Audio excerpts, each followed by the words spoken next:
Hello, everyone, and welcome to week 8. I apologize, my camera is not working every time I turn it on. It's just a black screen. I might need to do an update or something, but I still wanted to post the video, even though my video isn't there, even though my picture isn't there. So this week we're going to be talking about the structure and curricula of psychology majors across the United States. So we're going to talk about how this specifically applies here at Sac State, but also more holistically how psychology majors are built to give you some foundational content in psychology, as well as some overall basic skills. So this week, week 8, is not about you making a plan as much as you sort of getting a knowledge of the structure of the major at Sacramento State. And as we go through the next couple of weeks, we will be building a plan for you to individualize your requirements and your degree completion. So this is a little shorter video. We're going to review a few core concepts of the psychology major. And the first is that psychology majors have a core general knowledge. And so what you may notice is that within this diagram, you have this idea of taking a general psychology class, which is the first introduction to the discipline of psychology. Here at Sac State, this would be Psych 2. Now, for those of you that are transfer students, most likely you took a course either at a junior college or at the university you already came from in your lower division courses. So you probably took a course that was equivalent to this and it transferred over. For those of you that have been at Sac State the entire time, or if you're just starting in the psychology program, you will be required to take Psych 2 as your general psych course. The next piece of your major degree is getting familiar with the major and career options for you as a psychology major. And that's happens within this course, Navigating Psychology, or Psych 4. So the point in this course is to get some advice on how you can get the most out of your experience at Sacramento State. Or any university that you're at. Most universities have a course very similar to this. And we talk about doing, some extracurriculars that are relevant for your specific career path, and also making sure that you understand the structure and the requirements needed to complete your degree. So once you've completed Psych 4, once you're done with this course, you'll be able to identify those things. And as we build on this general knowledge, another foundational piece is building your understanding and knowledge within the core aspects of statistics and research methods. I think many people, many students are surprised to find out that the discipline of psychology is really built upon research. And as a psychology major, it's really important for you to build a very strong foundation within the area of statistics and research methods. Now, here at Sacramento State, you get it through 3 separate courses that are required, and then an additional 4th class, which is an elective. So Psych 8, Psych 9, and Psych 121 are the 3 core classes that are going to build your knowledge in research methods and statistics. Now, again, keep in mind, if you are a transfer student, most likely you have already fulfilled the Psych 8 and Psych 9 requirements in your lower division courses. So whether you took these at a junior college or another university, and it usually will say in your SAC CT or on your unofficial transcript that the requirements for these have been met and transferred over from the university you came from prior to SAC State. Or you can also meet with an academic advisor, a general academic advisor, to ensure you've met those requirements. And they do have online meeting times as well for students right now. But Psych 121, you will most likely take here at Sacramento State. That's an upper division course that is required for the degree here. So even if you're a transfer student, even if you've taken other statistics or research method courses, you'll most likely be taking Psych 121 here. And then finally, you'll have a fourth requirement within the statistics and research methods curricula. And that has a group of course options you can choose from based on what your degree goals are. I don't have all of them listed here. But you can look these up on the psychology department website, and they have all of those listed there. So the point of these four classes within the curriculum of statistics and research methods is really to get you ready and prepared and knowledgeable on how to read original research. Okay, sorry, I had to pause for a moment. My dog was barking, it was very loud. Okay, so as I was saying, the point of these four classes is sort of to get you ready and prepared on how to read original research, also how to evaluate original research, how to search for that original research, and finally, how to conduct and interpret your own research. Now, one thing I did forget to mention um, is really your path and first introduction to psychological research is in that first general psychology course, so Psych 2 or whatever equivalent course you took prior to coming to Sac State. And typically you're required to participate in some sort of research. At Sacramento State, we have a certain amount of time you have to spend as a research participant for Psych 2. So you'll notice that in these three core knowledge areas that provide a more general foundation in psychology, so the general psychology class, the career preparation, which is Psych 4, and then your statistics and research methods, this whole core is really built on a foundation to give you the tools you need to go into the content areas and understanding research methods. Now, just a few comments on statistics and methods. I think one of the most important pieces to communicate to students is if you in your mind have the mindset, I'm really not good at math, or I'm not strong at math, and so I'm not really going to do well in statistics. I want to put your mind at rest because really statistics is something that everyone can grasp.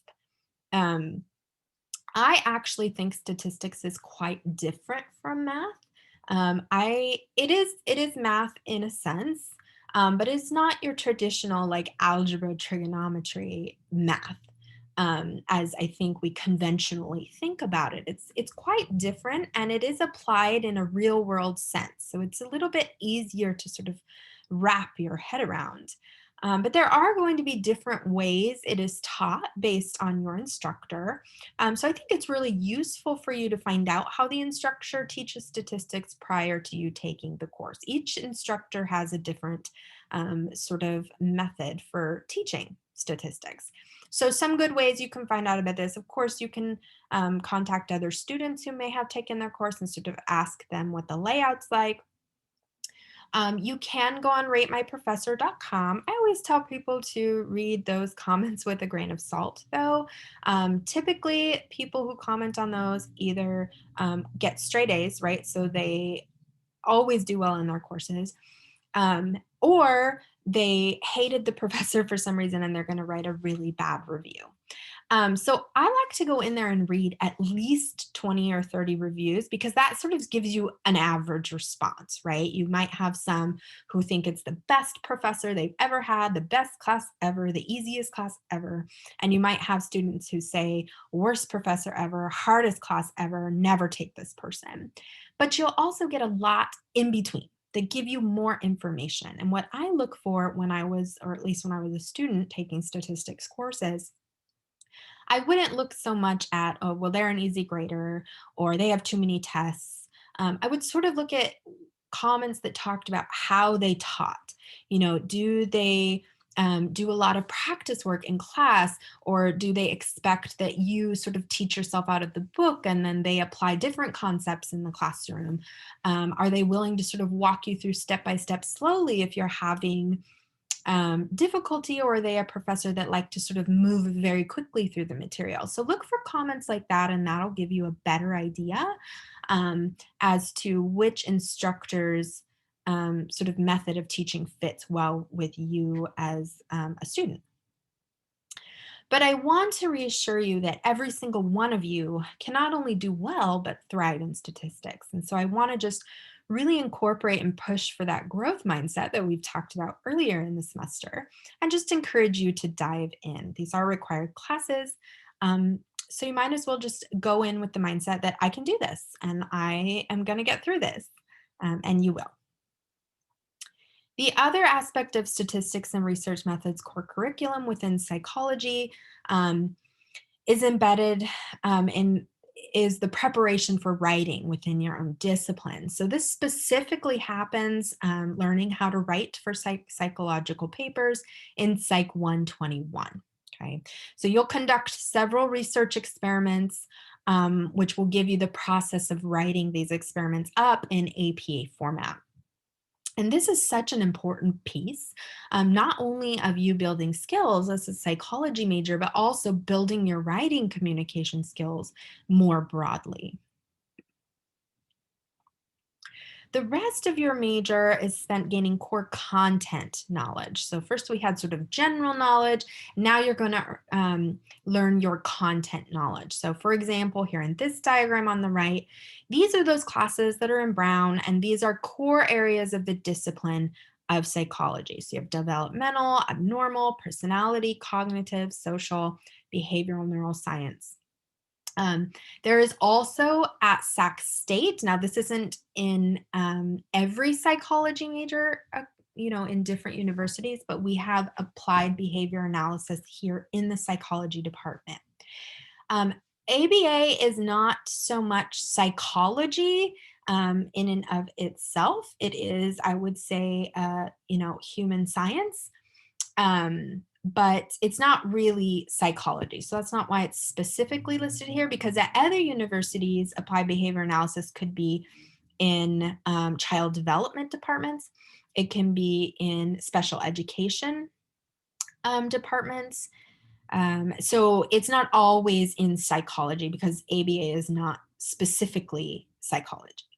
But at Sac State, we also have the ABA track, and they do have classes in each section of requirements that you have to meet. So if you're interested in that, do keep that in mind.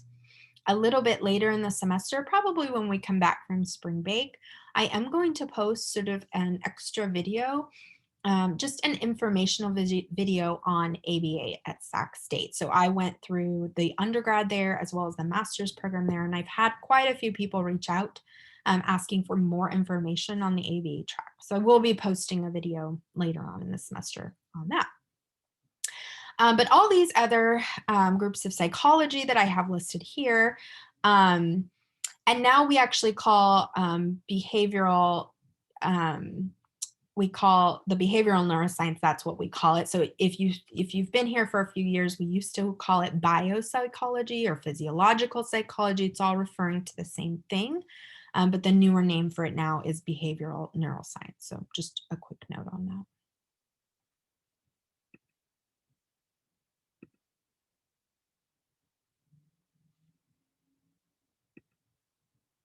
And the program here at SAC-C is sort of designed to give you some flexibility as you gain this content knowledge in psychology.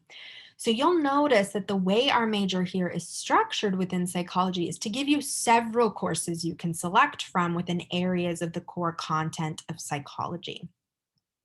And you'll notice within your psychology requirements that are a part of this week's materials that there are 4 areas that map onto these 4 content areas. So these are biological process courses. So you'll have to take one of these. So in the section called biological process courses, there will be several listed, and you have to select one. In the cognitive, there's the cognitive learning process courses and the individual social process courses. So these two, the cognitive learning and the individual social, you have to take a total of 4 courses across those 2 categories, and you have to have at least 1 course in each category. Okay, so you'll have a minimum of one cognitive learning and one individual social course, but then the remaining two courses you can take either both of them in the cognitive learning or one of each or both in the individual social. So you have to have 4 courses across those 2 categories with at least one course coming from each category. So you will get some of that core content, but also have some extra flexibility based on what your personal interests are. And finally, there is the human diversity course category within our psychology major at Sacramento State. And I think this really hallmarks our focus on making sure that you can go into a diverse workforce. It also highlights a lot of our faculty's area of expertise. So you'll notice that you have a core class in cross-cultural, for example.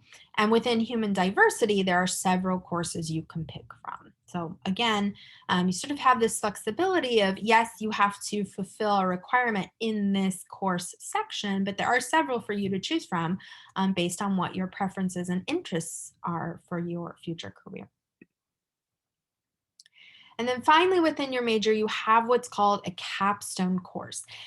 And I'm not sure if you know what a capstone means. A lot of students are a little confused by this, but ultimately, a capstone course is the end. It's a capstone, right? It's like the last thing you do. So, it really should be taken either in your last semester of your graduate degree or maybe even the semester before that. So, I did take my own the second to last semester before I graduated, which you can do. But the capstone course is intended for you to incorporate and integrate all of the knowledge you've learned about psychology as a discipline in any of the classes that you've taken as an undergrad collectively. So if you take the capstone course too soon, you may not be as prepared for it because these courses are designed to sort of incorporate and integrate everything you've learned prior to that. So here on the left-hand side, I am listing the capstone courses here that you can choose from here at Sac State. And again, this gives you some flexibility depending on what your interests are. So if you do get involved with research with a faculty member in their lab, that will count as a capstone. 194, which is the cooperative research. And you can take that, I think, up to 2 times. So you can take it for up to 4 units.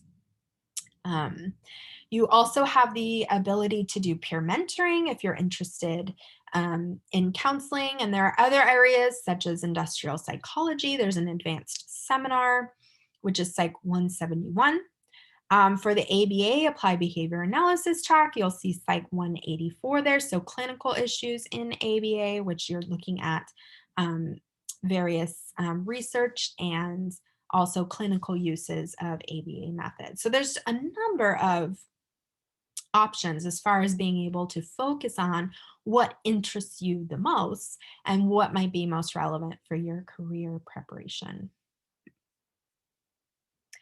The last thing I want to touch on in this video is that as you're acquiring the core knowledge of psychology, both that general foundation as well as your content knowledge, there's a second piece that's interwoven into all of those classes. And that is for you to build marketable skills that are going to help you. So whether you choose a career that takes you straight into the workforce, or if you choose a career within graduate school with a master's or doctorate degree. These are scientific inquiry, critical thinking skills, data analysis. So, this is really marketable right now because we have so much data that is being collected everywhere through the internet. A very strong training of ethics is interwoven into many of the courses. If you take the applied behavior analysis courses, you'll actually have an entire course on ethics. And it's a really fun class. You sort of go over a lot of different ethical dilemmas, sort of, that you might approach or even be exposed to once you're working out in the field in ABA. And in that course, they do like debates. It's a really fun class. So a lot of these psychology classes do weave in, ethical behavior and our ethical code in psychology. But in the ABA track, you actually have an entire course on this. We also have diversity and equity inclusion is covered in many of your courses to prepare you for working in a diverse workforce that we are in nationally as well as within our state of California.